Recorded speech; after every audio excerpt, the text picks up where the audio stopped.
أعوذ بالله من الشيطان الرجيم.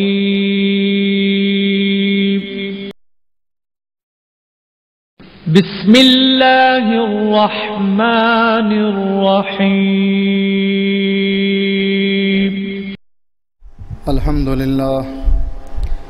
الحمد لله نحمده ونستعينه ونستغفره ونعوذ بالله من شرور أنفسنا ومن سيئات أعمالنا.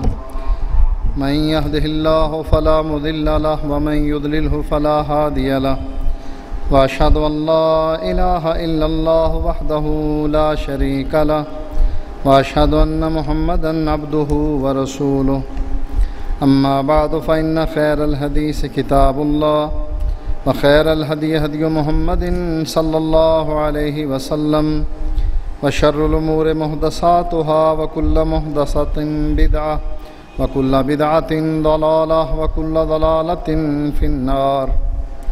أعوذ بالله السميع العليم من الشيطان الرجيم. بسم الله الرحمن الرحيم. لقد من الله على المؤمنين إذ بعث فيهم رسولا من أنفسهم يتلو عليهم آياته ويزكيهم ويعلمهم الكتاب والحكمة وإن كانوا من قبل لفي ضلال مبين.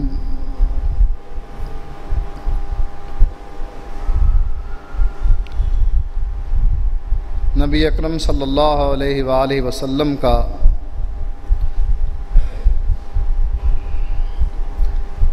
آخری امت کی ہدایت اور رشد کے لیے اس دنیا میں بھیجا جانا، یہ اللہ تعالیٰ کا اس امت پر بہت بڑا احسان ہے۔ ویسے تو اللہ کے انگنت احسانات ہیں جن کا ہم احاطہ نہیں کر سکتے۔ وَإِن تَعُدُّوا نِعْمَةَ اللَّهِ لَا تُحْصُوهَا، اگر اللہ کی نعمتوں کو گننے لگ جاؤ تو گن گن کر تھک جاؤ گے، وہ نعمتیں پوری نہیں ہو سکیں گی، اس کا شمار کرنا ممکن نہیں۔ لیکن اس نعمت کا تذکرہ اللہ تعالیٰ نے خاص طور پر کیا، فرمایا لَقَدْ مَنَّ اللَّهُ عَلَى الْمُؤْمِنِينَ، اللہ نے مومنوں پر احسان کیا ہے، اذ بعث فیہم رسولا من انفسہم، جبکہ ان میں اللہ تعالیٰ نے انہی میں سے ایک فرد رسول بنا کر بھیجا، یتلو علیہم آیاتہ، اس کا کام یہ ہے کہ وہ لوگوں پر قرآن کی آیات کی تلاوت کرتا ہے، وَيُزَكِّيهِمْ، اور ان آیات کے ذریعے ان کا تزکیہ نفس کرتا ہے، وَيُعَلِّمُهُمُ الْكِتَابَ وَالْحِكْمَةَ، اور ان کو قرآن سکھاتا ہے، والحکمہ، اور حدیث سکھاتا ہے، وَإِن كَانُوا مِن قَبْلُ لَفِي ضَلَالٍ مُبِينٍ، اور حقیقت یہ ہے کہ اس سے پہلے وہ بہت بڑی گمراہی میں تھے، واضح گمراہی میں تھے۔ وہ لوگ جنہوں نے سمجھ کر دین کو قبول کیا ہے، توحید و سنت کو اپنایا ہے، وہ اس آیت کو بخوبی سمجھتے ہیں۔ وَإِن كَانُوا مِن قَبْلُ لَفِي ضَلَالٍ مُبِينٍ، اس سے پہلے وہ قبر پرست تھے، پیر پرست تھے، اکابر پرست تھے، قبروں کے پجاری، قبروں کا طواف کرنے والے، مرے ہوئے لوگوں سے بھیک مانگنے والے، اولاد طلب کرنے والے، ان کو نفع و نقصان کا مالک سمجھنے والے۔ وَإِن كَانُوا مِن قَبْلُ لَفِي ضَلَالٍ مُبِينٍ، اس سے پہلے وہ واضح گمراہی میں تھے، قبروں کی خاک چھانتے پھر رہے تھے۔ اور شکر کرنا چاہیے اللہ کا، جن لوگوں کو اللہ تعالیٰ نے توحید جیسی نعمت دی، وگرنہ وہ بھی آپ کی ہی طرح انسان ہیں جو قبروں پر سجدے کر رہے ہیں، قبروں پر قیام کی حالت میں کھڑے ہیں، رکوع کی حالت میں کھڑے ہیں، التجائیں کر رہے ہیں مرنے والوں سے جو ان کے قدموں کے نیچے ہیں، اس کو چھوڑ کر جو ہم سب سے اونچا ہے، اس سے مانگ رہے ہیں جو ہمارے قدموں کے نیچے ہے، مدفون ہے، جس کی ہڈیاں گل گئی ہیں، عرصہ ہوا اس کے گوشت کو کیڑے کھا گئے، سننے کے قابل نہیں، بولنے کے قابل نہیں، دیکھنے کے قابل نہیں، پکڑنے کے قابل نہیں، پکڑانے کے قابل نہیں، اس کو پوج رہے ہیں۔ ان لوگوں کو دیکھ کر آپ کو اللہ تعالیٰ کا شکر ادا کرنا چاہیے کہ اللہ تعالیٰ نے آپ پر کتنا بڑا احسان کیا ہے کہ توحید جیسی نعمت آپ کے سینے میں رکھ دی ہے۔ اب آپ قبر پرستی سے بچ گئے، لوگوں کے سامنے ہاتھ پھیلانے سے بچ گئے، جھولی پھیلانے سے بچ گئے۔ ایک ہی رب ہے جس کے سامنے جھکتے ہو، جس کے گھر کا طواف کرتے ہو، جس کے سامنے سجدہ ریز ہوتے ہو، جس کے سامنے اپنے ہاتھوں کو پھیلاتے ہو، جھولی کو دراز کرتے ہو، جس پر توکل کرتے ہو، جس پر بھروسہ ہے تمہارا، جس کا خوف تمہارے دل میں ہے، جس سے امید باندھے ہوئے ہو، وہ ایک ہی ذات ہے، اور وہ ذات ہے ربی و ربکم۔ جیسا ابراہیم علیہ السلام نے کہا تھا وہ میرا بھی رب ہے، اور اے کافرو تمہارا بھی رب ہے، تمہارے آباء و اجداد کا بھی رب ہے۔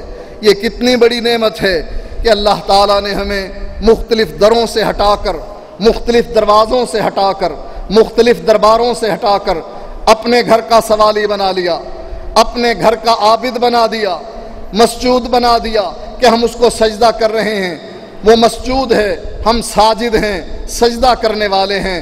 وہ مسجود ہے، ہم اس کو سجدہ کرتے ہیں، ہم اس کے سامنے رکوع کر رہے ہیں، عاجزی انکساری اس کے سامنے کر رہے ہیں، تذلل اپنے آپ کو گرانا، اس کو بڑا ماننا، سبحان ربی العظیم، سبحان ربی العالی، اپنے آپ کو ذلیل کہنا، اس کو اکبر کہنا، اس کو بڑائی والا ماننا، یہ اللہ تعالیٰ کی توفیق سے ہوا ہے، وگرنہ ہم میں کوئی ایسے گن نہ تھے کہ اللہ تعالیٰ نے ہمیں اپنے انعام سے نوازا ہے، ورنہ ہم اس قابل نہیں تھے۔ اس لیے ہمیں اللہ تعالیٰ کا بے شمار احسان ماننا چاہیے، شکر کرنا چاہیے۔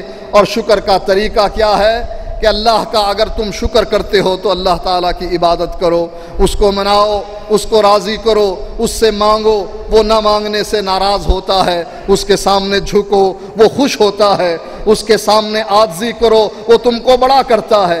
اللہ کے نبی فرماتے ہیں جو اللہ کے لیے جھکتا ہے، اپنے آپ کو جھکاتا ہے، عاجزی کرتا ہے، اللہ تعالیٰ اتنا ہی اس کو بلند فرما دیتے ہیں۔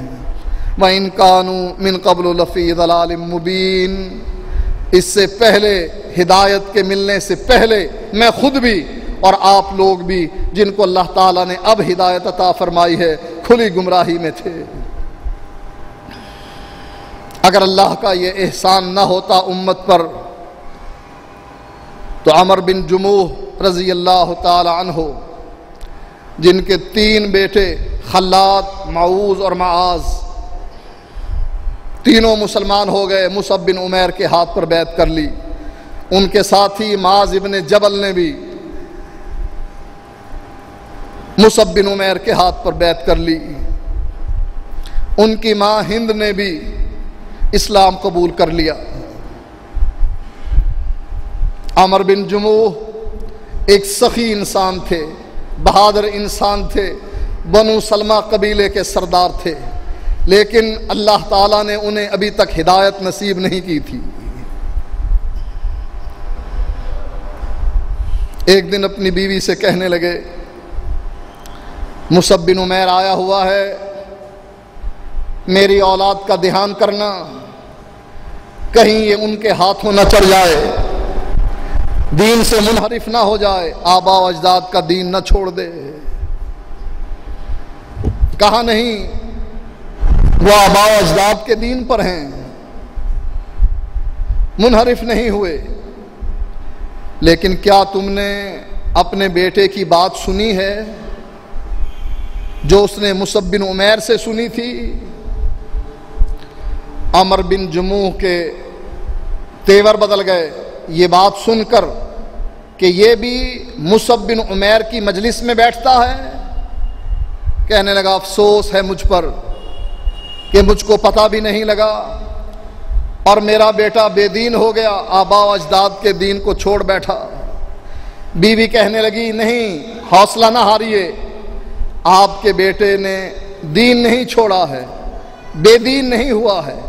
ویسے ہی مصعب بن عمیر کی مجلس میں گیا تھا، اس نے ایک بات کہی، یہ اس نے یاد کر لی۔ آپ اس کی بات سنیے تو صحیح، وہ کہتا کیا ہے۔ عمر بن جموح نے اپنے بیٹے کو بلایا اور کہنے لگا، مصعب بن عمیر کی مجلس میں تم گئے تھے، تم نے اس سے کوئی بات سنی تھی، مجھے بھی سناؤ کیا سن کر آئے۔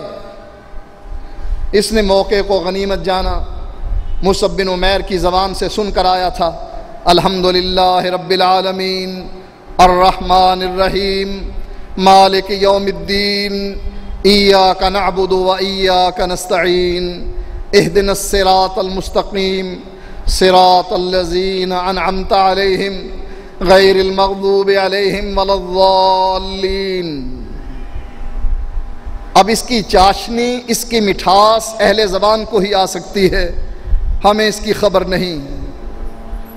وہ اس کی اس مختصر سی صورت کو سنتے ہی پوچھنے لگا، کتنا عمدہ کلام ہے یہ، اور کیا مصعب بن عمیر کا کلام باقی بھی ایسا ہی عمدہ ہے؟ بیٹا کہنے لگا، اس سے بھی زیادہ عمدہ ہے، اور ابا جان افسوس ہے آپ پر، آپ کے قبیلے کے سارے افراد مسلمان ہو گئے، انہوں نے مصعب بن عمیر کے ہاتھ پر بیعت کر لی، اور آپ اب تک اسلام لانے سے دور ہیں۔ سوچ کر کہنے لگا، جب تک میں اپنے بت سے مشورہ نہ کر لوں میں کوئی فیصلہ نہیں کر سکتا۔ اس نے لکڑی، بہترین لکڑی کا ایک بت جس کا نام منات تھا، ہر قبیلے کا سردار اپنے گھر میں بت رکھا کرتا تھا، اس نے بھی منات نامی ایک بت اپنے گھر میں رکھا ہوا تھا، بہترین عمدہ لکڑی سے تیار کیا، اس کا خوب خیال کرتا، اس کو صبح کو عطر لگاتا، اس کے سامنے کھڑا ہوتا ہاتھ باندھ کر، کہنے لگا جب تک کہ میں منات سے مشورہ نہ کر لوں میں فیصلہ نہیں کر سکتا۔ بیٹا کہنے لگا، بابا یہ لکڑی کا بت ہے جو سننے کے قابل نہیں، بولنے کے قابل نہیں۔ نوجوانوں جن کے والدین ابھی تک قبر پرست ہیں، عمر بن جموح کے بیٹے کا یہ پیغام اپنے ان والدین کو بھی پہنچاؤ۔ بابا جن کی تم عبادت کرتے ہو، جن کی قبروں کے تم طواف کرتے ہو، جن کو تم داتا کہتے ہو، مشکل کشا اور حاجت روا سمجھتے ہو، جن کے سامنے ہاتھ پھیلاتے ہو، جھولی دراز کرتے ہو، بابا یہ سننے کے قابل نہیں، بولنے کے قابل نہیں۔ رب کا فیصلہ قرآن میں موجود ہے، اموات غیر احیاء، یہ مر چکے ہیں، زندہ نہیں ہیں۔ لوگ مولوی گمراہ کرتے ہیں، نوجوانوں کو کہتے ہیں یہ ساری آیات بتوں کے بارے میں اللہ تعالیٰ نے نازل کی جو توحید کی آیات ہیں کہ یہ دیکھنے کے قابل نہیں، بولنے کے قابل نہیں، دینے کے قابل نہیں، لینے کے قابل نہیں، اگر سن بھی لیں تو تمہاری پکار کو قبول کرنے کے قابل نہیں۔ مولوی کہتے ہیں کہ یہ ساری آیات بتوں کے بارے میں ہیں، حالانکہ یہ حقیقت ہے، عام آدمی بھی جانتا ہے بت لکڑی اور پتھر کے ہوتے ہیں، مرتے نہیں۔ یہاں تو اللہ ان کا تذکرہ کر رہا ہے جو مر چکے ہیں، اموات غیر احیاء، یہ مر چکے ہیں، زندہ نہیں۔ وما یشعرون ایان یبعثون، اور ان کو تو یہ تک پتہ نہیں کہ ان کو کب اٹھایا جائے گا۔ اگر یہ آیات توحید کی بتوں کے بارے میں ہیں تو کیا بتوں کو قبروں سے اٹھایا جائے گا؟ کیا بت مرا کرتے ہیں؟ کیا بتوں کو شعور ہوتا ہے؟ بت لکڑی اور پتھر کے ہوتے ہیں۔ مسلمان یقین رکھتے ہیں، چاہے وہ کسی مسلک اور کسی فرقے سے تعلق کیوں نہ رکھتے ہوں، بتوں کے بارے میں تو واقعی ان کا ایمان ہے، نہ یہ بولنے کے قابل، نہ یہ دیکھنے کے قابل، نہ کچھ کرنے کے قابل۔ اپنے والدین، رشتہ داروں، برادری، بزرگوں تک یہ پیغام پہنچا دو۔ بزرگوں جن کی تم عبادت کرتے ہو، جن کے سامنے تم نظر و نیاز دیتے ہو، جن کی عظمت کو تم نے اپنے دل میں بٹھا رکھا ہے، جن کے خوف سے تم تھر تھر کانپتے ہو، جن کی امید تم نے اپنے دل میں بٹھا رکھی ہے، یہ لوگ وہ ہیں جو دیکھنے کے قابل نہیں، بولنے کے قابل نہیں۔ قرآن کا فیصلہ ہے اموات غیر احیاء، یہ مر چکے ہیں، زندہ نہیں ہیں۔ بیٹے کی یہ توحید والی بات سن کر کہنے لگا خاموش، میں نے کہہ جو دیا ہے کہ جب تک منات سے مشورہ نہ کر لوں اس وقت تک میں اتنا بڑا فیصلہ نہیں کر سکتا۔ بیٹا خاموش ہو گیا۔ عمر بن جموح کی ایک ہی ٹانگ تھی، ایک ٹانگ پر کھڑے ہو کر یہ بت کے سامنے ہاتھ باندھے کھڑا ہے، پہلے اس کی تعریفیں کر رہا ہے، اس کے گن گا رہا ہے کہ تو کرنے والا ہے، تو بھرنے والا ہے، جو تیرے در پر آ جائے تو سوکھی کو ہری کر دیتا ہے، اولاد سے نوازنے والا ہے، قسمتوں کو بدلنے کے قابل ہے، تیرے ہاتھ میں ہر کچھ ہے، برائی بھی تیرے ہاتھ میں، اچھائی بھی تیرے ہاتھ میں۔ پہلے اس کی تعریفیں کرتا رہا، پھر اس کے سامنے اپنا مدعا رکھا، کہنے لگا میں ایک مشکل میں پھنسا ہوں، عجیب سی پریشانی میں مبتلا ہوں، مصعب بن عمیر آیا ہوا ہے اور تجھے پتہ ہے وہ تیرے خلاف ہی باتیں کر رہا ہے، میں نے اس کا کلام سنا ہے، کلام بڑا عمدہ ہے، اب پتہ نہیں میں تجھ سے فیصلہ کروانے کے لیے آیا ہوں، مجھ کو مشورہ دے، میں مصعب بن عمیر کے ہاتھ پر بیعت کروں یا نہ کروں، اس کے عقیدے کو مانوں یا نہ مانوں، اسلام کو قبول کروں یا نہ کروں۔ اب یہ ہاتھ باندھ کر اپنی عرض اس بت کے سامنے پیش کر رہا ہے۔ بت خاموش، جیسے قبر والا خاموش، ایسے ہی بت خاموش، نہ سن سکے نہ جواب دے سکے۔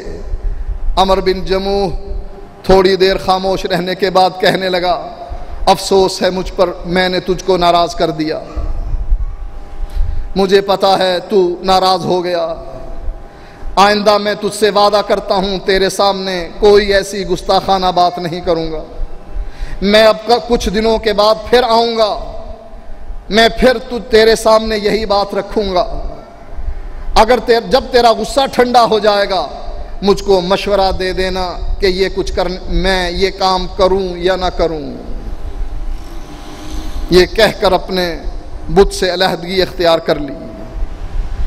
وَإِنْ قَانُوا مِنْ قَبْلُ لَفِي ضَلَالٍ مُبِينٍ، اگر اللہ کا نبی نہ آتا، یہ قرآن نہ اترتا، نبی کی احادیث ہم تک نہ پہنچتی، ہم بھی اور باقی امت بھی گمراہی کا شکار رہتی۔ عمر بن جموح کے بیٹے نے اس منات کو اٹھایا اور نالی میں ایک رات کو پھینک دیا۔ جب عمر بن جموح سویا ہوا تھا، نالی میں اس کے بت کو پھینک کر اپنے گھر میں چلے آئے۔ صبح کو یہ عبادت کرنے کے لیے، بت کی عبادت کرنے کے لیے، جیسے ہمارے مسلمان دکان کھولنے سے پہلے علی حجویری کے دروازے کی زنجیر جا کر بجاتے ہیں، اس کے غلے میں پیسے ڈالتے ہیں کہ ہم جا رہے ہیں، ہمارا دھیان رکھنا، گاہک زیادہ بھیجنا، ہم نے تیری نیاز پوری کر دی ہے، شام کو اور بھی دے دیں گے تجھ کو، لیکن ہمارا خیال بھی رکھنا۔ ایسے ہی عمر بن جموح صبح کو اس کے سامنے عاجزی اور انکساری اختیار کرتے ہوئے کھڑا ہوتا ہے۔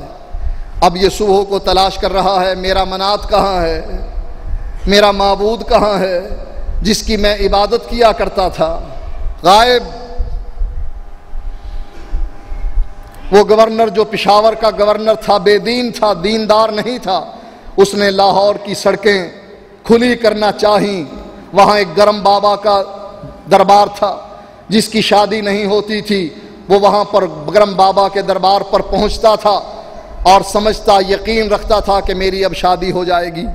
اس نے بلڈوزر والے منگوائے، گرم بابا کی قبر پر بلڈوزر کھڑے کر دیے، لوگ اکٹھے ہو گئے کہ یہ بلڈوزر قبر کو اب منہدم کریں گے۔ کہنے لگا بدبختو، رات کو گرم بابا میرے خواب میں آیا تھا، میں نے زیارت کی تھی، یہ مجھے کہہ رہا تھا باہر سڑک پر بڑا شور ہے، گاڑیاں چل رہی ہیں، میں نیچے لیٹا ہوا ہوں، نیند بھی نہیں آتی ہے، آرام بھی نہیں کر سکتا ہوں، اس نے مجھ کو وصیت کی ہے کہ مجھ کو یہاں سے منتقل کر دیا جائے، میں اس کو منتقل کر رہا ہوں دوسرے علاقے میں جو پرسکون جگہ ہے، ٹھنڈی جگہ ہے، برف باری وہاں ہوتی ہے، میں اس کو وہاں منتقل کر رہا ہوں، وصیت اس کی اپنی ہے۔ اور شیطان جانتا تھا کہ نہیں، اس کی کوئی وصیت نہیں، لوگوں کو بے وقوف بنا رہا تھا۔ سڑکیں کھلی کرنی تھی، اس لیے گرم بابا کا مزار بھی اور ٹھنڈے بابا کا مزار بھی، جو مزار راستے میں آتے رہے یہ بلڈوزر کے ساتھ اڑاتا رہا اور کہتا رہا ان بزرگوں نے مجھے وصیت کی ہے کہ شور والے علاقے سے مجھے ایسے علاقے میں لے جاؤ، بحریہ ٹاؤن لے کر جاؤ نا، جہاں آرام سے میں رہ سکوں، کبھی بجلی بھی نہ جائے۔ ہمارے لوگ یہاں سے منتقل ہوتے ہیں آبادی میں سے، اب بحریہ ٹاؤن میں چاہے مسجد ہو یا نہ ہو، نماز باجماعت ملے یا نہ ملے، اور اگر کسی کی مسجد ہوگی وہ ہوگی جو عصر کی نماز کو مغرب کے وقت پڑھنے والے ہیں، مؤخر کر کے نماز کو، جس کو اللہ کے نبی فرماتے ہیں یہ نماز منافقین کی نماز ہے، ایسی نماز پڑھنے والوں کے پیچھے جا کر نماز پڑھتے ہیں۔ جاتے کیوں ہیں؟ جی وہاں بڑا سکون ہے، بجلی نہیں جاتی ہے، آرام ہے، شور نہیں ہے، یہاں تو بہت شور ہے۔ وہ بابے بھی درباروں والے اس گورنر کو کہتے رہے، التجائے کرتے رہے ہمیں بھیجو یہاں سے۔ بابے سارے غائب، جیسے عمر بن جموح کا منات غائب، ایسے ہی پشاور کے سارے بابے غائب۔ دیکھتا ہوا تلاش کرتا ہوا پہنچا، دیکھا نالی میں پڑا ہے۔ کہنے لگا کتنے بڑے گستاخ ہیں، بے ادب ہیں وہ لوگ جنہوں نے میرے معبود کو نالی میں پھینک دیا، اور تیرا معبود اتنا بیکار ہے کہ وہ عابدوں کے ہاتھوں نالی میں گر رہا ہے، گندگی میں ملوث ہو رہا ہے، گندگی میں لت پت ہو رہا ہے، اس کو اتنی بھی خبر نہیں اور اس میں اتنی بھی طاقت نہیں کہ ان کے ہاتھوں کو روکے۔ اٹھایا، نہلایا، وہاں پھر رکھ دیا۔ اگلی رات پھر ہوا، عمر بن جموح خراٹے لے رہے ہیں، ان کے بیٹے منات کو اٹھاتے ہیں اور کنویں میں الٹا لٹکا دیتے ہیں۔ اگلے دن پھر یہ تلاش کرتے ہوئے وہاں سے نکالتا ہے، پھینکنے والوں کو گالیاں دیتا ہے، پھر لا کر اس کو نہلاتا ہے، کپڑے پہنا کر عطر لگا کر رکھ دیتا ہے۔ اب اس مرتبہ اس کی گردن میں تلوار ڈالتا ہے، کہنے لگا یہ تلوار ہے، اس کی حفاظت، اس سے اپنی حفاظت کرنا، گردن قلم کر دینا، چاہے پھینکنے والا میرا بیٹا ہی کیوں نہ ہو، اگر وہ بھی تجھے اٹھانے آئے اس تلوار کے ذریعے سے اس کی گردن کو اڑا دینا، میں تجھ کو اجازت دیتا ہوں، خون معاف۔ ان کے بیٹوں نے پھر اٹھایا اور مرے ہوئے کتے کے ساتھ اس معبود کو باندھ کر پھینک دیا۔ تیسرے دن یہ تلاش کرتا ہوا پہنچا، دیکھا کہ میرا معبود کتے کے ساتھ اکٹھا پڑا ہے۔ کہنے لگا اگر تو معبود ہوتا تو اور کتا اکٹھے کنویں میں نہ پڑے ہوتے، اشہد اللہ الہ الا اللہ وَإِن كَانُوا مِن قَبْلُ لَفِي ضَلَالٍ مُبِينٍ۔ اگر اللہ کے نبی نہ آتے، مصعب بن عمیر کو نہ بھیجتے، مصعب بن عمیر لوگوں کو توحید کی دعوت نہ دیتے، تو عمر بن جموح کے بارے میں اللہ کے نبی فرماتے ہیں کہ عمر بن جموح لنگڑاتے ہوئے جنت میں داخل ہوں گے، تو عمر بن جموح کبھی بھی لنگڑاتے ہوئے جنت میں داخل نہ ہو سکتے۔ یہ اللہ کا بہت بڑا احسان ہے ہم پر کہ اللہ تعالیٰ نے ہم پر اپنے آخری نبی کو بھیجا جو ہماری ہدایت کا سبب بنا، اور ہم توحید کو اپنا کر اللہ کی جنت کے حقدار بنے۔ اللہ تعالیٰ سے دعا ہے کہ اللہ تعالیٰ ہمیں جنت میں داخل فرما دے۔ اللہ تعالیٰ ایک جگہ پر فرماتا ہے لَقَدْ جَاءَكُمْ رَسُولٌ مِّنْ أَنفُسِكُمْ عَزِيزٌ عَلَيْهِ مَا عَنِتُّمْ حَرِيصٌ عَلَيْكُمْ بِالْمُؤْمِنِينَ رَءُوفٌ رَحِيمٌ۔ لَقَدْ جَاءَكُمْ رَسُولٌ مِّنْ أَنفُسِكُمْ، رسول آ گیا، من انفسکم، تمہارے پاس رسول آ گیا، تمہاری برادری کا، تمہارے قبیلے کا، تمہاری نسل کا، اور لوگ اس کو قبول کرنے کے لیے تیار نہیں، ہمارا رسول تو نور من نور اللہ۔ اللہ فرماتا ہے لَقَدْ جَاءَكُمْ رَسُولٌ مِّنْ أَنفُسِكُمْ، عبداللہ کا لخت جگر آیا ہے، آمنہ کا لال آیا ہے، ابو طالب کا بھتیجا آیا ہے، عبد المطلب کا پوتا آیا ہے، عائشہ کا شوہر آیا ہے، فاطمہ کا بابا آیا ہے، حسن اور حسین کا نانا آیا ہے۔ ہم کہتے ہیں نہیں، نور من نور اللہ، نہ اس کا باپ ہے، نہ اس کی ماں ہے، نہ اس کا بیٹا ہے، نہ اس کے رشتہ دار، نہ اس کے داماد، نہ اس کے سسر، نور من نور اللہ، یہ تو اللہ کے نور میں سے نور ہے۔ یہ رسول پر ایمان ہے یا رسول کا انکار ہے؟ اللہ فرماتا ہے لَقَدْ جَاءَكُمْ رَسُولٌ مِّنْ أَنفُسِكُمْ، یہ رسول آیا ہے، تم میں سے آیا ہے۔ ہم کہتے ہیں نہیں، ہمارا رسول آیا ہے نور من نور اللہ، وہ بشر نہیں تھا، نور تھا، اور نور کا نہ باپ ہے، نہ بیٹا ہے، نہ ماں ہے، نہ بیٹی ہے، نہ رشتہ دار ہیں۔ جبریل کے باپ کا کیا نام ہے؟ جبریل کے پوتے کا کیا نام ہے؟ اس کے نواسے کا کیا نام ہے؟ کوئی نہیں، نہ اس کی کوئی بیوی ہے، نہ اس کے رشتہ دار ہیں۔ نور کی اولاد نہیں، نور کی شادی نہیں۔ اگر اللہ کے نبی بھی نور ہیں تو یہ اولاد کہاں سے آ گئی؟ یہ سید کہاں سے بن گئے جنہوں نے دربار سجائے ہوئے ہیں، کاروبار چمکائے ہوئے ہیں؟ ہر کاروبار چمکانے والا اپنے نام کے ساتھ سید لکھ دیتا ہے۔ اس کا معنی دوسرا یہ ہے کہ ہم نے اس رسول کا ویسے انکار کر دیا ہے کہ اللہ نے جو رسول بھیجا ہم میں سے بھیجا، لیکن جس رسول کو ہم نے مانا وہ ہم میں سے نہیں، وہ تو نور من نور اللہ ہے۔ فرمایا عزیز علیہ ما عنتم، جس چیز سے تم کو تکلیف ہوتی ہے امت کے لوگوں، وہ اس پر بڑی بھاری گزرتی ہے۔ اور صرف یہ نہیں کہ امت کے ان انسانوں پر جو تکلیف دہ چیز ہے یہ اس پر بھاری پڑتی ہے، بلکہ اس امت کے جانوروں پر بھی جو چیز بھاری پڑتی ہے اللہ کے نبی کو وہ بھی بڑی بھاری لگتی ہے، اس کی بھی بڑی تکلیف ہوتی ہے۔ نبی اکرم صلی اللہ علیہ وآلہ وسلم ایک دفعہ راستے میں سفر میں تھے، ایک پرندہ اللہ کے نبی کے سر پر پھر رہا ہے، چیخیں مار رہا ہے، آوازیں نکال رہا ہے۔ نبی اکرم صلی اللہ علیہ وآلہ وسلم نے دیکھا، اپنے صحابہ سے پوچھا کس نے اس کو تکلیف پہنچائی ہے؟ ایک صحابی کہنے لگا اللہ کے نبی میں نے اس کے بچوں کو اٹھا لیا ہے گھونسلے سے۔ آپ نے فرمایا جاؤ اس کے بچوں کو اس کے گھونسلے میں رکھ کر آؤ۔ یہ نبی تو وہ نبی ہے عزیز علیہ ما عنتم، جو چیز تم پر نہیں تمہارے دور کے پرندوں پر بھی بھاری پڑتی ہے، تکلیف دہ ہوتی ہے، وہ اس پر بڑی بھاری پڑتی ہے، اس کو بڑا احساس ہوتا ہے۔ آپ نے فوراً اس کے بچوں کو، اس پرندے کے بچوں کو گھونسلے میں رکھوایا، اس کی ماں پرسکون ہو گئی۔ اللہ کے نبی علیہ السلام ایک باغ میں داخل ہوئے، اونٹ نے اللہ کے نبی کو دیکھا اور بلبلانے لگ گیا۔ نبی اکرم صلی اللہ علیہ وآلہ وسلم اس کے قریب گئے، اس کی آنکھوں سے آنسو بہنے لگ گئے۔ آپ نے اس کے سر پر، اس کے جسم پر ہاتھ پھیرا۔ نبی اکرم صلی اللہ علیہ وآلہ وسلم نے پوچھا اس کا مالک کون ہے؟ ایک صحابی دوڑتا ہوا آیا، اللہ کے نبی میں اس کا مالک ہوں۔ فرمایا اس اونٹ نے تمہاری شکایت کی ہے۔ کیا شکایت کی ہے اللہ کے نبی؟ فرمایا اللہ کے نبی نے، اس نے یہ شکایت کی ہے کہ تم کام مجھ سے زیادہ لیتے ہو اور چارہ کم ڈالتے ہو۔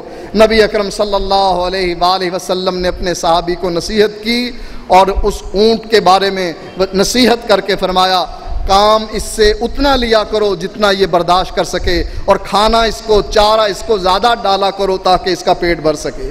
حریص علیکم بالمؤمنین رؤوف الرحیم، یہ عام انسان تو عام انسان، اللہ کا ایسا نبی کہ جو جانوروں پر بھی شفیق ہے، مہربان ہے، ان کو تکلیف ہوتی ہے تو نبی اکرم صلی اللہ علیہ وآلہ وسلم فرماتے ہیں کہ ان کی اس تکلیف کو رفع کیا جائے۔ آپ نے اس دور کے ایک رسم کو سامنے رکھتے ہوئے فرمایا، اس وقت عرب کے لوگ جانوروں کا گوشت، زندہ جانوروں کا گوشت کاٹ کر اس کو پکا لیا کرتے تھے۔ نبی اکرم صلی اللہ علیہ وآلہ وسلم نے فرمایا جو آدمی اس طرح گوشت زندہ جانور کا کاٹے گا وہ مردار کھائے گا، حلال نہیں کھائے گا۔ آپ نے ایک جگہ دیکھا ایک جانور کو داغ دیا گیا ہے آگ سے، اللہ کے نبی نے منع کر دیا کہ آگ سے جانوروں کو نہ داغا جائے۔ نبی اکرم صلی اللہ علیہ وآلہ وسلم نے فرمایا احسان کرو، جانوروں کے ساتھ بھی احسان کرو۔ تم جب جانوروں کو ذبح کرنے لگو اپنی چھری کو تیز کر لو تاکہ جس چیز کو تم ذبح کر رہے ہو اس کو زیادہ تکلیف نہ پہنچے۔ یہ وہ نبی ہے جو عام انسانوں کی بات تو ایک طرف رکھ دیجئے، جانوروں پر بھی رؤوف ہے، رحیم ہے، مہربان ہے، شفیق ہے۔ نبی اکرم صلی اللہ علیہ وآلہ وسلم کے بارے میں اللہ تعالیٰ فرماتا ہے حریص علیکم بالمؤمنین، تمہاری منفعت کا، تمہارے فائدے کا خواہش مند ہے، بالمؤمنین رؤوف الرحیم، مومنوں کے ساتھ رؤوف بھی ہے، رحیم بھی ہے، مہربان ہے۔ جو نبی اتنا مہربان ہو اپنی امت کے لیے، اتنا فکر مند ہو اپنی امت کے لیے کہ اللہ قرآن میں اس کا نقشہ بیان کر دے، فَلَعَلَّكَ بَاخِعٌ نَفْسَكَ عَلَىٰ آثَارِهِمْ إِن لَّمْ يُؤْمِنُوا بِهَٰذَا الْحَدِيثِ أَسَفًا۔ اے نبی کیا تم اپنے آپ کو ہلاک کر بیٹھو گے اس غم میں کہ یہ لوگ مسلمان کیوں نہیں ہو رہے؟ اللہ تعالیٰ نے اپنے نبی کا وہ اندرونی نقشہ بیان کر دیا کہ اللہ کے نبی کتنے پریشان ہیں کہ لوگ مسلمان کیوں نہیں ہو رہے، یہاں تک کہ اللہ نے یہ کہہ دیا کیا اس غم میں اپنے آپ کو ہلاک کر ڈالو گے؟ نبی اکرم صلی اللہ علیہ وآلہ وسلم کے بارے میں صحابی بیان کرتا ہے ان النبی تلا قول اللہ تعالی فی ابراہیم رب انہن اضللن کثیرا من الناس فمن تبعنی فانہ منی۔ اللہ کے نبی نے قرآن میں حضرت ابراہیم علیہ السلام کا یہ قول تلاوت کیا جس میں ابراہیم علیہ السلام فرماتے ہیں رب انہن اضللن کثیرا من الناس، یا اللہ ان لوگوں نے، یا اللہ ان بتوں نے، یا اللہ ان بزرگوں نے، یا اللہ جن کو یہ پوجتے ہیں، جن کے نام کے انہوں نے بت بنا رکھے ہیں، یا اللہ ان سب نے اضللن کثیرا من الناس، میری امت کے بہت سے افراد کو گمراہ کر دیا۔ فمن تبعنی فانہ منی، اے اللہ جو میری اتباع کرے گا وہ مجھ میں سے ہے۔ ہر نبی یہی دعا کرتا ہے، فانہ منی، وہ مجھ میں سے ہے۔ کون؟ فمن تبعنی، جو میری اتباع کرے گا، فانہ منی، وہ میری جماعت میں سے ہے، وہ مسلمانوں میں سے ہے، میرے ماننے والوں میں سے ہے۔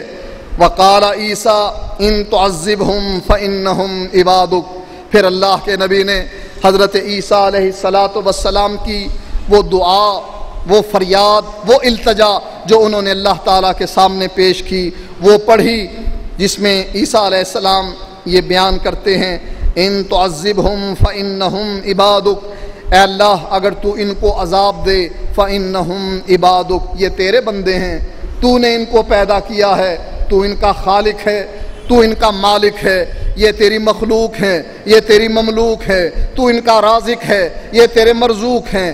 فانہم عبادک، تجھے کوئی روکنے والا نہیں اگر تو ان کو عذاب دے۔ وَإِن تَغْفِرْ لَهُمْ فَإِنَّكَ أَنْتَ الْعَزِيزُ الْحَكِيمُ، اور اگر اللہ تو ان کو معاف کر دے فَإِنَّكَ أَنْتَ الْعَزِيزُ الْحَكِيمُ، تو غالب بھی ہے، حکمت والا بھی ہے۔ یا اللہ تجھ سے کوئی پوچھنے والا نہیں، تو پوچھ سکتا ہے۔ تو نے نبی کے بیٹے کو جہنم میں پھینکا، نوح کے بیٹے کو جہنم میں پھینکا، تجھے کوئی پوچھنے والا نہیں۔ تو نے نبی کے باپ ابراہیم کے آزر کو جہنم میں پھینک دیا، تجھ کو کوئی پوچھنے والا نہیں۔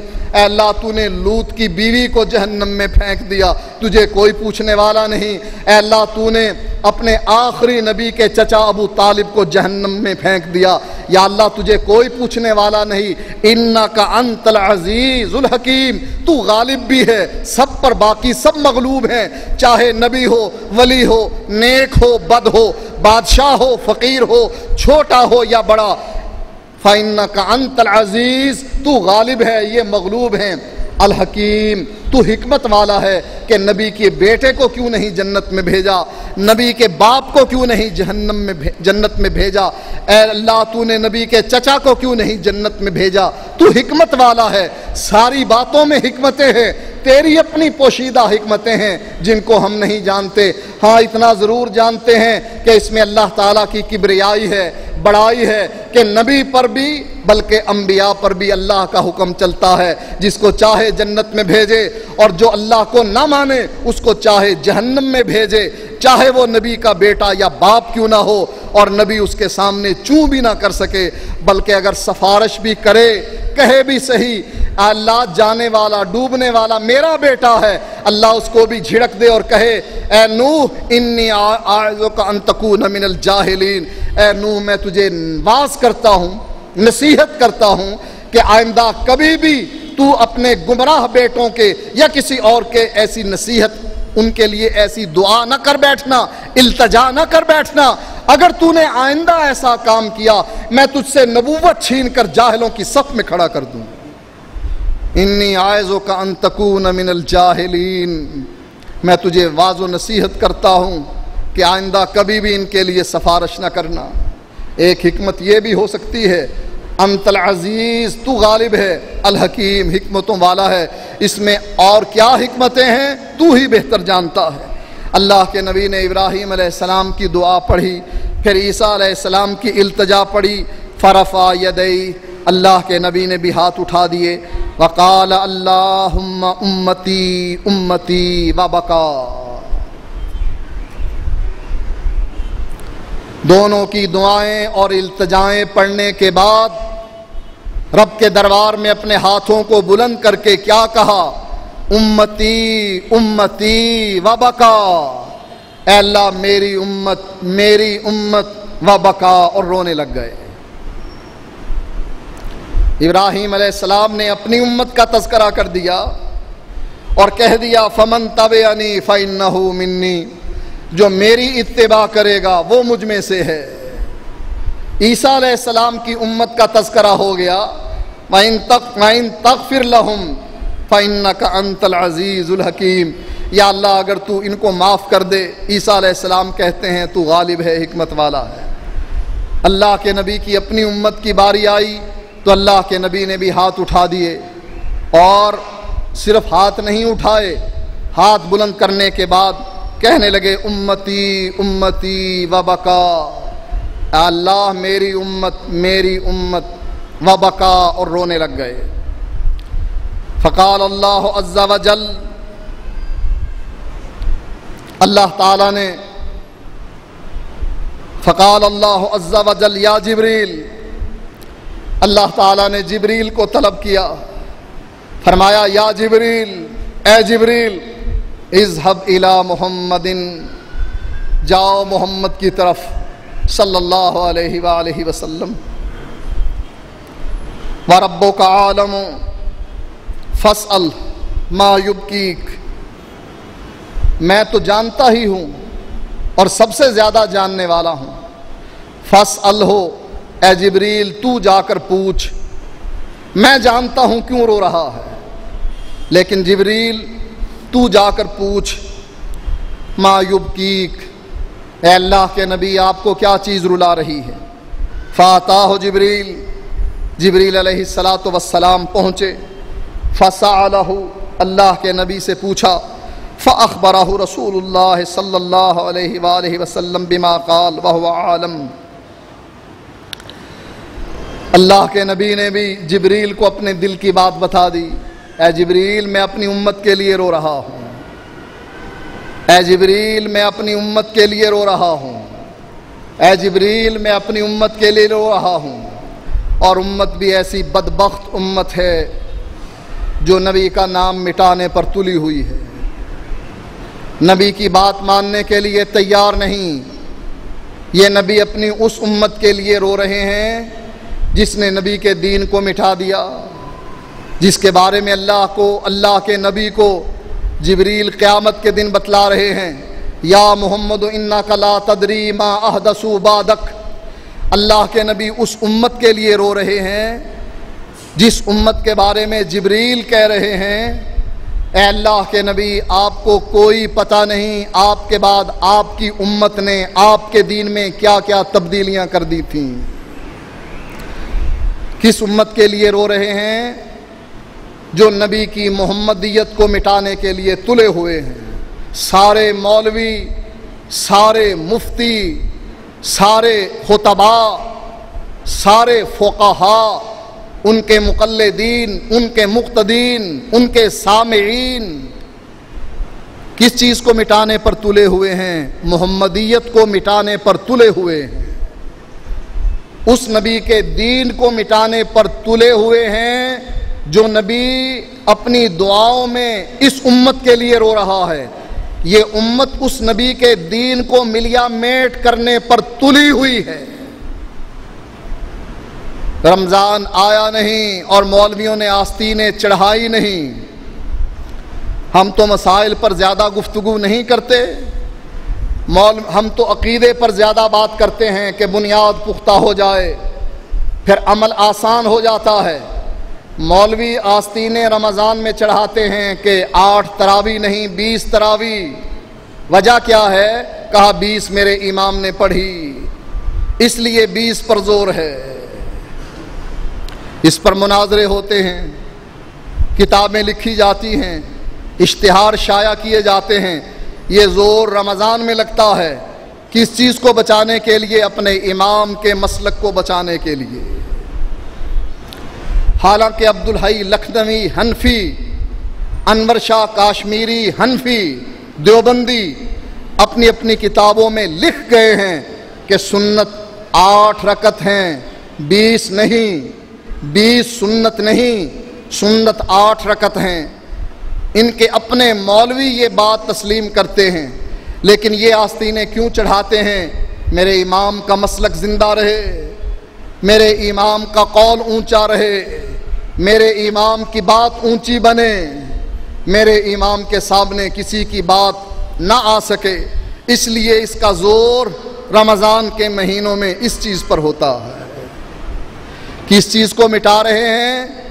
جس چیز کا اقرار ان کے مولوی کر چکے ہیں کہ نبی کی سنت 8 رکعت ہیں، رمضان ہو یا غیر رمضان۔ بخاری کی روایت اس پر دلیل ہے۔ اب یہ کس کو مٹا رہے ہیں؟ محمدیت کو۔ زندہ کس کو کر رہے ہیں؟ حنفیت کو۔ یہ نبی کس کے لیے رو رہا ہے؟ اس امت کے لیے رو رہا ہے۔ کیا یہ اس امت کے لیے رو رہا ہے؟ نہیں، اللہ کی قسم نہیں۔ جب اللہ کے نبی کو جبریل بتاتے ہیں اِنَّكَ لَا تَدْرِي مَا أَحْدَثُوا بَعْدَكَ، آپ کو کچھ پتہ نہیں کہ آپ کے بعد ان لوگوں نے دین میں کیا کیا بدعات شامل کر دی۔ آپ محمدی نماز چھوڑ کر آئے، انہوں نے حنفی نماز رکھ دی۔ آپ نے محمدی روزہ سکھایا، انہوں نے حنفی روزہ سامنے رکھ دیا۔ آپ نے محمدی تراویح پڑھائی، انہوں نے حنفی تراویح سامنے رکھ دی۔ آپ کے نکاح اور طلاق کا طریقہ محمدی تھا، انہوں نے نکاح اور طلاق کا طریقہ حنفی بنا لیا۔ آپ نے حج کا طریقہ محمدی رکھا اور فرمایا خذوا عنی مناسککم، مجھ سے محمدی طریقہ سیکھ لو، میں محمد فوت ہونے والا ہوں، ہو سکتا ہے اگلے سال میں تمہارے ساتھ حج نہ کر سکوں۔ خذوا عنی مناسککم، آئندہ تم حج کرنے کے لیے آؤ، لیکن حج کس طریقے سے کرنا؟ اس طریقے سے کرنا جس طریقے سے میں محمد حج کر رہا ہوں علیہ الصلاۃ والسلام۔ اے اللہ کے نبی، آپ نے آخری خطبہ حجۃ الوداع کے موقع پر آپ نے یہ بات واضح کر دی، خذوا عنی مناسککم، حج کا طریقہ مجھ سے سیکھو، اس طریقے پر حج کرو۔ اے اللہ کے نبی، انہوں نے وہ طریقہ پیچھے رکھ دیا، اپنے امام کے طریقے کو آگے لے آئے۔ کہنے لگے ظہر اور عصر کو میدان عرفات میں اکٹھے نہیں پڑھنا۔ کیوں نہیں پڑھنا؟ حدیث میں آیا ہے، کیوں نہیں پڑھنا؟ کہا ہمارے امام نے اکٹھی نہیں پڑھی۔ اللہ کے نبی، آپ نے ظہر اور عصر کو اکٹھے پڑھا اور 2 رکعت کر کے پڑھا۔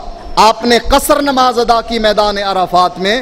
اللہ کے نبی، انہوں نے انکار کر دیا۔ میدان عرفات میں ان کے مولوی کا فتویٰ گونجنے لگا، 2 نہیں 4 رکعتیں پڑھنی ہیں۔ کیوں پڑھنی ہے؟ حدیث میں تو 2 آیا ہے، بخاری اور مسلم کی حدیث ہے۔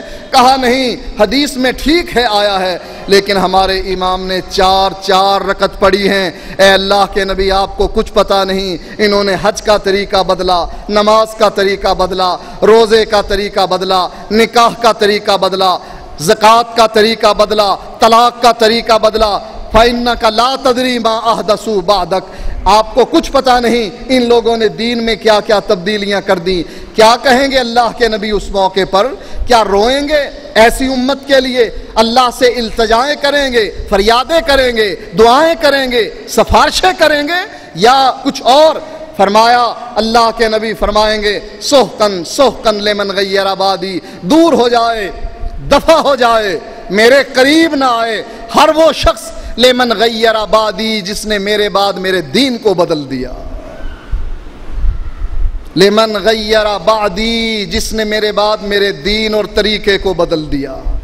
کہاں سے آئی حنفیت؟ کہاں سے آئی دیوبندیت اور بریلویت، نقشبندیت اور قادریت، چشتیت اور سہروردیت؟ کہاں سے آئی؟ کیا اللہ کے نبی نے دی؟ اللہ کے نبی محمدیت دے کر گئے، اور آپ نے کیا کیا؟ محمدیت کو بدل دیا دیوبندیت اور بریلویت سے، نقشبندیت اور قادریت سے، چشتیت اور سہروردیت سے۔ اللہ کے نبی ایسے موقع پر فرمائیں گے سحقن سحقن لمن غیر آبادی، جس نے میرے بعد میرے دین کو بدل دیا وہ میرے قریب تک نہ آئے۔ کیا آپ یہ چاہتے ہیں کہ آپ کو پھٹکار پڑے میدان معاشر میں؟ اللہ محفوظ رکھے ہم سب کو اس پھٹکار سے، نبی سے دوری سے، نبی کے ہاتھ سے حوض کوثر پر پانی نہ ملنے سے، نبی کی صفوں میں کھڑا نہ ہونے سے۔ اللہ ہر مسلمان کو محفوظ رکھے، بلکہ ہر مسلمان کو اس صف میں کھڑا کرے جس میں صدیق اکبر ہوں، فاروق اعظم ہوں، عثمان غنی ہوں، حضرت علی ہوں، طلحہ و زبیر ہوں، سعید اور سعد ہوں، عبد الرحمن ابن عوف ہوں، ابو عبیدہ بن جراح ہوں، بلال ہوں، صہیب ہوں، یہ سارے صحابہ رضوان اللہ علیہم اجمعین۔ یا اللہ اس رمضان کی برکت سے ہمیں بھی ان صف میں کھڑا کر دینا جس صف میں تو نے نبی کے صحابہ کو جنت میں جانے کے لیے کھڑا کیا ہے۔ یا اللہ ہمیں بھی حوض کوثر پر نبی کے ہاتھ سے پانی پلا دینا۔ یا اللہ ہمیں بھی نبی کے ساتھ جنت میں داخل کروا دینا۔ یا اللہ ہمارے حق میں بھی نبی کی سفارش کو قبول کروا لینا۔ یہ ان لوگوں کے لیے ہے جو اپنے عقیدے کو کتاب و سنت کے مطابق سدھارتے ہیں، پھر ان سے غلطیاں ہو جاتی ہیں، ان کے لیے اللہ کے نبی رو رہے ہیں امتی امتی وابکا، یا اللہ میری امت، اور رونے لگ گئے۔ فقال اللہ یا جبریل اذهب الى محمد، اللہ تعالیٰ اپنے نبی کے پاس جبریل کو دوبارہ بھیجتا ہے، جاؤ میرے نبی محمد کے پاس صلی اللہ علیہ وسلم۔ بخیل ہے وہ شخص جو نبی کا نام آنے کے بعد یہ نہ کہے صلی اللہ علیہ وسلم۔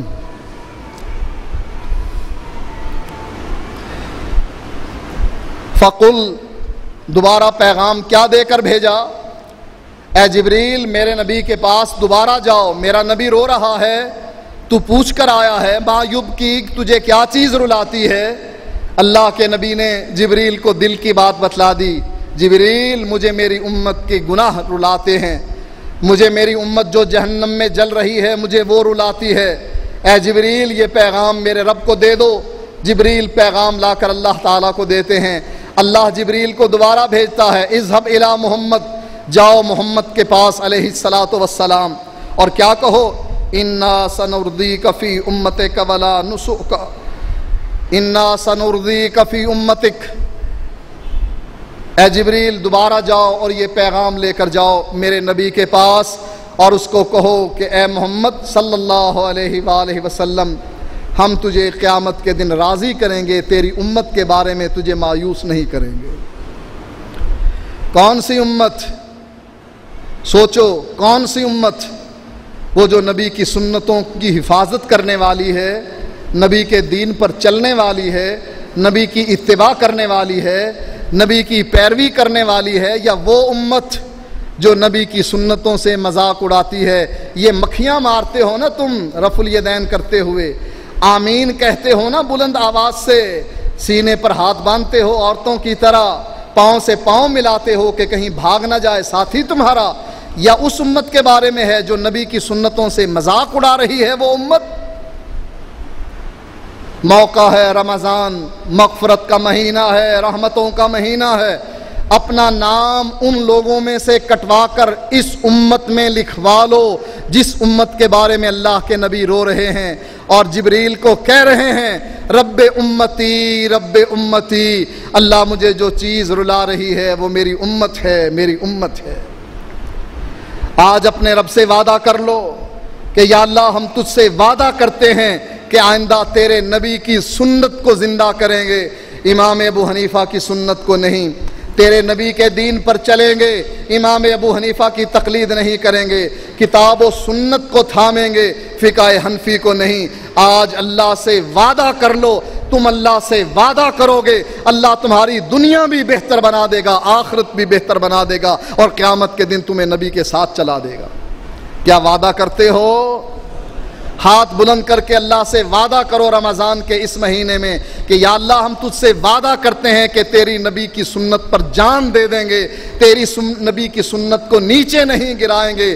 برادری کی بات نیچے ہوگی، والدین کی بات نیچے ہوگی، کنبے کی بات نیچے ہوگی، اہل معاشرہ کی بات نیچے ہوگی، لوگوں کی بات نیچے ہوگی، تیری بات اور تیرے نبی کی بات کو بلند کر کے دکھائیں گے۔ ڈرو نہیں، چند دن کی زندگی ہے۔ اگر کوئی تانے دیتا ہے کہ تو بھی وہابی ہو گیا، کیا ڈرنا ہے؟ چند دن کی زندگی ہے۔ پھر کس سے ملاقات ہونی ہے؟ رب نور کے سارے پردے ہٹا کر تمہارے آمنے سامنے آئے گا، تمہیں اپنے چہرے کا دیدار کروائے گا، تمہیں اپنے ساتھ لے کر جنت میں جائے گا۔ لوگ چلے جائیں گے، کوئی عیسیٰ علیہ السلام کے ساتھ، کوئی کسی اور کے ساتھ، ہر ایک کا ماننے والا چلا جائے گا، کچھ لوگ باقی رہ جائیں گے۔ اللہ آ کر پوچھے گا تم کسی کے ساتھ نہیں گئے؟ یہ کہیں گے یا اللہ ہمارا تیرے علاوہ کوئی نہیں تھا۔ اللہ کہے گا آؤ، اچھا پھر میرے ساتھ آؤ جنت میں، میں تمہیں لے کر جاتا ہوں۔ اس سے بڑی خوش قسمتی کہ ہم اللہ کی توحید کے لیے لڑیں، اللہ کی توحید کے لیے مریں، اللہ کی توحید کے لیے ناراض ہوں اپنے والدین سے، اپنی برادری سے، اپنے کنبے سے، اور کہیں یا اللہ ہم ان سے کیوں ناراض ہیں؟ تیری توحید کے لیے۔ کیوں ناراض ہیں؟ تیرے نبی کی سنت کے لیے۔ ہم محمدی نماز پڑھتے ہیں، یہ ہم کو منع کرتے ہیں۔ ہم نے بعض نوجوانوں کو دیکھا ہے والدین نے گھروں سے نکال دیا ہے۔ کس جرم میں؟ یہ بھی مکھیاں مارتا ہے۔ نبی کی سنت کو کہتے ہیں یہ بھی مکھیاں مارتا ہے، اور پہلی دفعہ جو تم مکھی مارتے ہو وہ تمہارا مولوی بھی مارتا ہے، مفتی بھی مارتا ہے۔ وہ مکھی مارنا نہیں جو پہلی دفعہ کرتے ہو، جو رکوع میں جاتے ہوئے بخاری اور مسلم کی روایت ہے، صحیح روایت ہے، اس کو تم کہتے ہو مکھیاں مار رہا ہے، اور پہلی دفعہ تم یہ کیا کر کے جا رہے ہو؟ ایسے بدبخت ہیں جو امام سے ثابت نہ ہو، امام ابو حنیفہ سے اس کو کہتے ہیں یہ مکھیاں مار رہا ہے۔ نبی اکرم صلی اللہ علیہ وآلہ وسلم فرماتے ہیں لِكُلِّ نَبِيٍّ دَعْوَةٌ مُسْتَجَابَةٌ، ہر نبی کی اللہ تعالیٰ ایک دعا کو قبول کرتا ہے۔ ایک دعا ہر نبی کی ایسی ہے جس کو اللہ تعالیٰ ضرور قبول کرتا ہے۔ دعا بہا فی امتہ، جو وہ نبی اپنی امت کے لیے دعا کرتا ہے، فاستجیب لہ، اور اللہ تعالیٰ اس نبی کی دعا کو قبول کر لیتا ہے۔ وہ نبی اپنی امت کے لیے دعا کرتا ہے، اللہ تعالیٰ اس دعا کو قبول کر لیتا ہے۔ لیکن اللہ کے نبی اپنے بارے میں فرماتے ہیں وَإِنِّي أُرِيدُ إِن شَاءَ اللَّهُ أَنْ أُؤَخِّرَ دَعْوَتِي شِفَاءً لِأُمَّتِي يَوْمَ الْقِيَامَةِ۔ ان انبیاء نے دنیا میں دعا اپنی امت کے بارے میں کی اور اللہ نے قبول کر لی۔ رب لا تذر علی الارض من الکافرین دیارا، نوح علیہ السلام نے دعا کی رب لا تذر علی الارض من الکافرین دیارا، یا اللہ اس دھرتی پر کسی کافر کا گھر سلامت نہ رہے۔ اللہ نے زمین کا سینہ بھی شق کر دیا، آسمان سے بارش نہیں پرنالے برسائے، آسمان پرنالوں کی صورت میں بہا اور زمین کے سینے کو شق کر کے چشمے پھوٹ ڈالے، وہاں سے چشمے ابلنے لگے اور ہر طرف پانی ہی پانی، یہاں تک کہ اللہ نے نوح علیہ السلام کی دعا کو قبول کر لیا، سارے کافر ملیا میٹ ہو گئے۔ ہر نبی نے اپنی زندگی میں اپنے امت کے لیے دعا یا بد دعا کر لی اور اللہ نے قبول کر لی۔ اللہ کے نبی فرماتے ہیں میں نے اس دعا کو مؤخر کر لیا ہے۔ کس کے لیے؟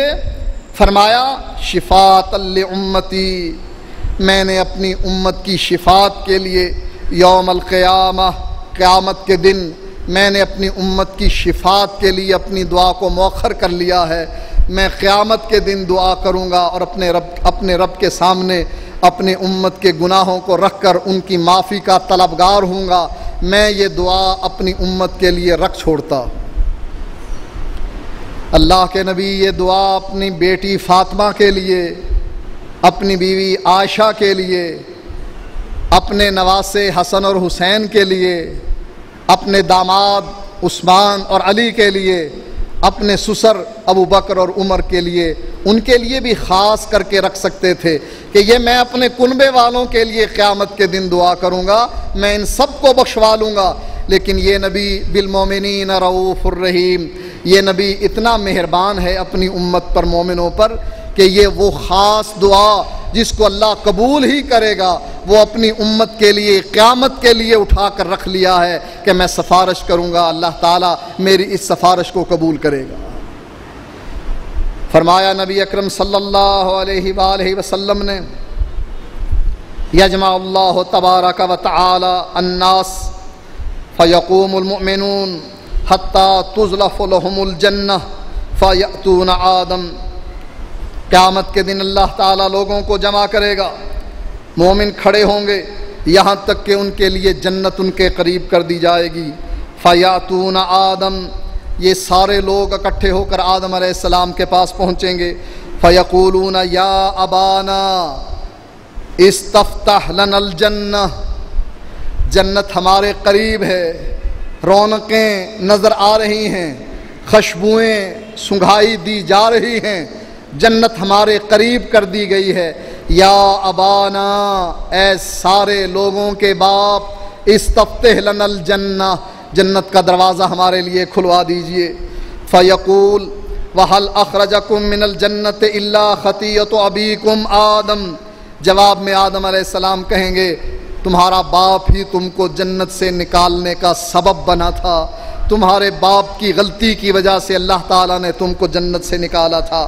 لست بصاحب ذلک اذهبوا الى ابن ابراہیم خلیل اللہ، آدم علیہ السلام فرمائیں گے لوگوں سے میں اس قابل نہیں، جاؤ میرے بیٹے کے پاس، خلیل اللہ جو اللہ کا دوست ہے، ہو سکتا ہے وہ جنت کا دروازہ تمہارے لیے کھلوا دے۔ ابراہیم علیہ السلام کے پاس جائیں گے، وہ بھی انکار کر دیں گے اور کہیں گے جاؤ موسیٰ کے پاس جو کیا ہے، کلیم اللہ، اللہ تعالیٰ نے ان سے کلام کیا ہے دنیا میں اور کسی سے نہیں کیا۔ موسیٰ علیہ السلام کے پاس جائیں گے، انکار کر دیں گے، کہیں گے جاؤ عیسیٰ علیہ السلام کے پاس، روح من روح اللہ، عیسیٰ روح اللہ، اللہ کی روح ہے، اللہ کے خزانوں میں سے روح ہے، بغیر باپ کے پیدا کیا گیا۔ مریم کے پاس فرشتہ آیا، وہ روح پھونکی جو اللہ تعالیٰ نے بھیجی تھی، وہ عیسیٰ روح اللہ ہے، اس کے پاس جاؤ۔ جائیں گے عیسیٰ علیہ السلام کے پاس، انکار کر دیں گے اور کیا کہیں گے کہ میں اس قابل نہیں۔ فیاتون محمد، سب لوگ اکٹھے ہو کر محمد صلی اللہ علیہ وسلم کے پاس آ جائیں گے۔ فیقوم، اللہ کے نبی کھڑے ہو جائیں گے، وہ یؤذن لہ، اللہ کے نبی کو پھر اجازت دے جائے گی۔ قال رسول اللہ صلی اللہ علیہ وسلم آتی باب الجنہ، میں جنت کے دروازے کے پاس آؤں گا، یوم القیامہ، قیامت کے دن، فاستفتح، میں وہ دروازہ کھلواؤں گا، دروازہ کھٹکھٹاؤں گا۔ فیقول الخازن من انت، خازن دروازے پر پہرا دینے والا پوچھے گا من انت، کون ہے تو؟ فاقول محمد، میں کہوں گا میں محمد ہوں صلی اللہ علیہ وسلم۔ خازن جنت کا دروازے پر پہرا دینے والا فرشتہ کیا کہے گا؟ فیقول بک امرت لا افتح لاحد قبلک، فرشتہ جواب میں کہے گا بک امرت، تیرے بارے میں مجھے حکم دیا گیا تھا، لا افتح لاحد قبلک، میں جنت کے اس دروازے کو تجھ سے پہلے کسی کے لیے نہ کھولوں، تیرے بارے میں مجھے حکم دیا گیا تھا کہ جب تو جنت کے دروازے کو کھٹکھٹائے جنت کا دروازہ کھول دوں۔ فرمایا نبی اکرم صلی اللہ علیہ وآلہ وسلم نے انا اول الناس یشفع فی الجنہ وانا اول من یقرأ باب الجنہ، میں وہ سب سے پہلا شخص ہوں گا جو سفارش کروں گا اپنی امت کی، گناہوں کی معافی کا طلبگار ہوں گا اپنی امت کے، اور میں جنت کے دروازے کو سب سے پہلے کھٹکھٹاؤں گا۔ میرا دروازہ کھٹکھٹانا ہوگا اور جنت کا فرشتہ دروازے کو کھول دے گا. میں ہی وہ انسان ہوں گا جو جنت کے دروازے کو کھٹکھٹائے گا بھی، جنت کے دروازے کو کھلوائے گا بھی، اور جنت میں اپنی امت کو داخل کروائے گا بھی.